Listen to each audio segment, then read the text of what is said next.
उस रोज़ हमीद भाई और मोहम्मद रफ़ी दोनों बन ठन कर लखनऊ पहुँचे और वो अदालत तलाश कर ली जहाँ से इनको वक्त के अजीम मौसीकार के नाम से फारसी रुका मिल सकता था।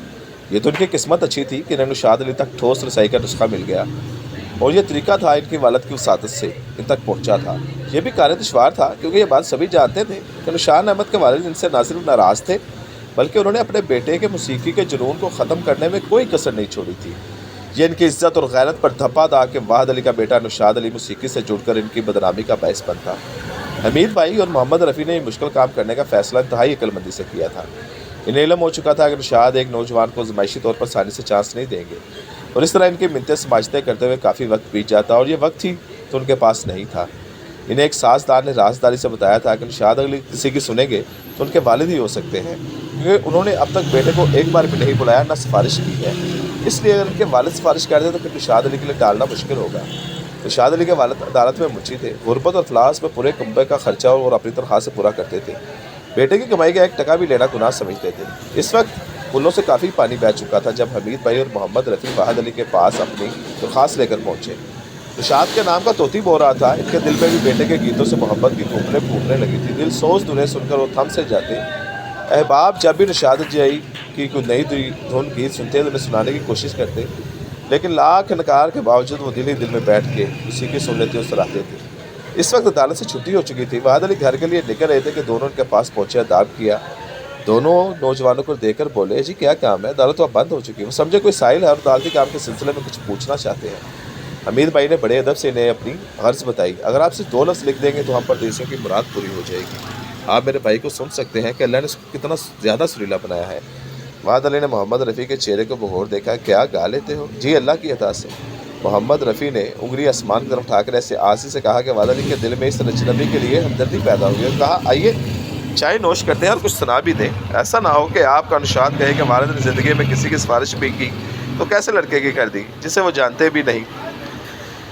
शायद ये वाहद अली की ज़िंदगी का पहला मौका था कि वो अपने बेटे के मुस्तकबिल के एक नामवर शागिर्द को सबसे पहले तवाज़ो करने का शरफ हासिल कर रहे थे। कुदरत ऐसे हसीन मौके इत्फाक़ात से तकदीर की टेढ़ी और अधूरी लकीरों को सीधा और पूरा करती है। मोहम्मद रफ़ी सिफारशी ख़त लेकर निशाद की खिदमत में हाज़िर हुए। निशाद ने ख़त पढ़ा, बेयकीनी से मोहम्मद रफ़ी को देखा, आंखों में नमी उतर आई। वालिद की चिट्ठी को चूमा जिसमें लिखा था, निशाद अगर तुम्हें लड़का किसी काबिल नज़र आए तो इसको चांस दे दो।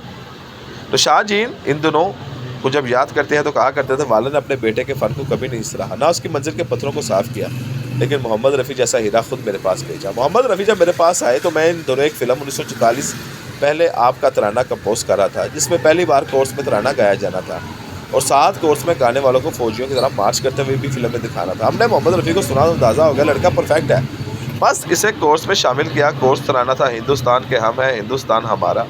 मैं इस वक्त बेहद शर्मसार हुआ कि जब गाने की परेड रिकॉर्डिंग ख़त्म हो गई तो मोहम्मद रफ़ी लंगड़ा के चढ़ रहे हैं और उनके बूट फट चुके हैं, पैरों से खून रुका है। पूछने मालूम हुआ परेड में शामिल होने के लिए उन्होंने जो फौजी बूट पहने थे वो तंग थे, इनके पैर ज़ख्मी हो गए, लेकिन उन्होंने अपने शौक़ और लगन पर आँच नहीं आने दी।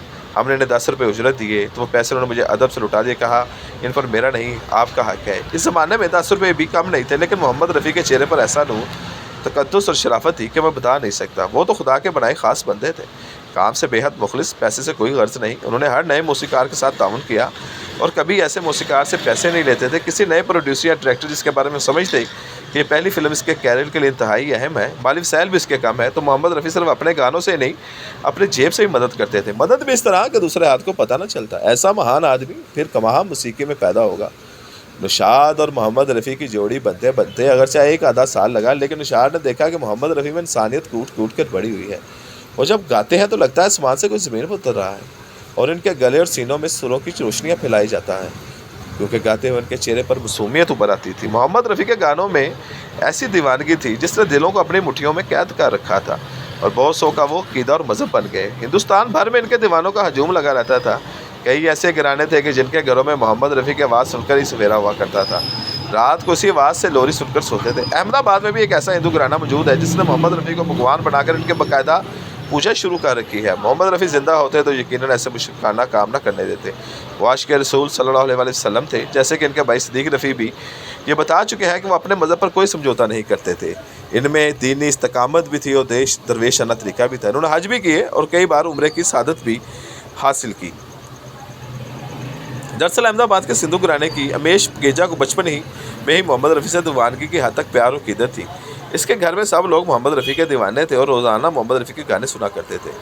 उमेश पगेजा जब जवान हुआ तो उसने मोहम्मद रफ़ी का एक भजन सुन लिया। फिर तो उसने अपने घर में मोहम्मद रफ़ी मंदिर बना लिया। यकीनी तौर पर दुनिया में ये पहला मंदिर होगा जो एक मुसलमान के मुकम्मल नाम पर बनाया गया। घर के दरो दीवार पर मोहम्मद रफ़ी की तस्वीर और पेंटिंग का वैसा है। इनके गले में हार लटकाए जाते हैं, सिंदूर लगाया जाता है, फ़ोटोज़ के सामने पूजा पाठ का सामान रखा जाता है और उमेश पगेजा अपनी धर्मपत्नी समेत रफ़ी भक्तों के साथ वहाँ पूजा करते हैं और मोहम्मद रफ़ी का नाम का प्रसाद तकसीम करते हैं। मोहम्मद रफ़ी मंदिर में वक्त के अजीम गुलकार 40,000 से ज़्यादा गाने नायाब चीज़ें भी मौजूद हैं जो उनके मुकद्दस चर्चा रखती हैं। मोहम्मद रफ़ी के बच्चे भी इस मंदिर की यात्रा कर चुके हैं। कोई हैरानी की बात नहीं होगी कि आने वाले वक्तों में भारत में मोहम्मद रफ़ी भक्तों की तादाद में इजाफा हो जाए तो रफ़ी भक्त का नाम मज़हब में मर्ज़ वजूद में आ जाए। वैसे तो उनकी पूजा पाठ से हिंदुआना फ़िरका पैदा हो चुका है। किस वक्त इसका बाकायदा ऐलान भी किया जा सकता है क्योंकि किसी शख्सियत दीवानगी की हद तक लगाओ और उसके पूजा पाठ से ऐसा ही होता है।